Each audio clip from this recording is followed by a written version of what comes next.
দীর্ঘ 17 বছর পরে যে আমরা গণতান্ত্রিক ধারাকে ফিরিয়ে আনতে পেরেছি এবং এই ধারাটা যাতে আমরা অব্যাহত রাখতে পারি, সেটার জন্য যাতে মাঝপথে আবার আমরা ব্যর্থ হয়ে না যাই, সেটার জন্য আজকে যারা বিরোধী দল তাদেরকে বলবো যে আপনাদের মনে থাকার কথা যে আপনাদের কাদের উপর ভর করেই এই ফ্যাসিবাদ কিন্তু ফিরে এসেছিল, আওয়ামী লীগ ফিরে এসেছিল। আবার আপনাদের কোনো ভুল আন্দোলনের কারণে যাতে আবার গণতন্ত্র ব্যাহত না হয়, আবার সেই পিছনে ফিরে যেতে না হয়, সেটার জন্য অবশ্যই আপনাদের দৃষ্টি রাখা দরকার।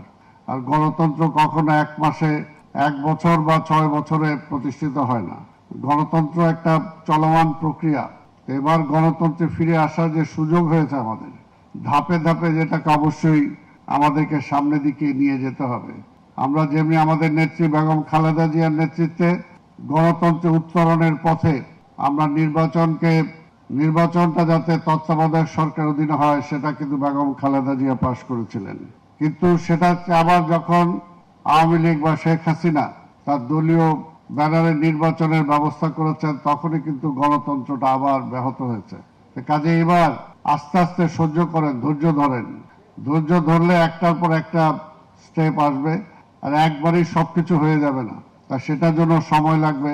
এবং আমাদের নেতা বর্তমান প্রধানমন্ত্রী তারেক রহমান, তিনি বারবার বলে যাচ্ছেন যে আজকে জুলাইয়ের যে চাওয়া, যে পাওয়া, যে স্পিড, সেই স্পিডের সাথেই বিএনপি সবসময় আছে। তো সেটার জন্য তো সময় লাগবে। সেই সময় তো 2 দিন বা 2 মাসে বা 2 বছরে হবে না। আমি বক্তব্য দীর্ঘায়িত না করে আজকের সাংস্কৃতিক অঙ্গনে যারা আছেন তাদেরকেও বলবো যে আজকে আমাদের বিজাতীয় সংস্কৃতির ধারায়, আকাশ সংস্কৃতির চাপে আমাদের জাতীয় সংস্কৃতি, দেশীয় সংস্কৃতি আজকে অনেকটা হারিয়ে গিয়েছে।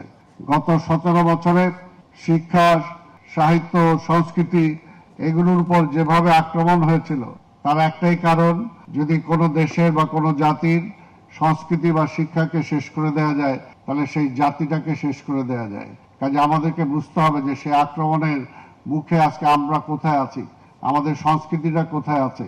এটাকে আবার পুনর্জীবিত করতে হবে এবং পুনর্জীবিত করার জন্য জাসাস সেই লড়াই নিরন্তরভাবে চালিয়ে যাবে, এই আশা পোষণ করে আপনাদের সবাইকে ধন্যবাদ জানিয়ে আমি আমার বক্তব্য শেষ করছি।